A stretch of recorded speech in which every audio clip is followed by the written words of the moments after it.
ఫైనల్‌గా రీతు అయితే కెప్టెన్ అయింది. ఈ కెప్టెన్సీ టాస్క్‌లో ప్రతి ఒక్కరు సపోర్ట్ చేశారు. లైక్ టీమ్‌గా డిసైడ్ చేసినప్పుడు కళ్యాణ్ కానీ, తర్వాత డీమన్ కానీ, సుమనన్న కానీ అందరూ సపోర్ట్ చేశారు. సో, ఫైనల్‌గా అయితే ఇద్దరు సుమనన్న ఈ ఫైనల్‌గా ఉన్నప్పుడు టాస్క్ ఆడి రీతు అయితే కెప్టెన్ అయింది. కంగ్రాచులేషన్స్ రీతు. ఫైనల్‌గా 11th వీక్‌లో కెప్టెన్ అయ్యావు.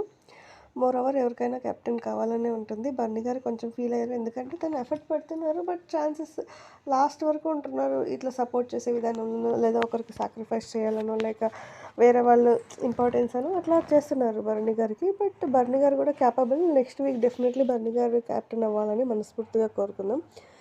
అండ్ మోరోవర్ రీతు కూడా గుడ్ యాక్చువల్లీ. అంటే తను క్యారీ ఫార్వర్డ్ చేయదు ఏదైనా ఉందంటే. ఇప్పుడు తనూజ కావచ్చు, దివ్య కావచ్చు, ఇమాన్యుయల్ కావచ్చు, క్యారీ ఫార్వర్డ్ చేస్తారు ఏదైనా ఉంటే.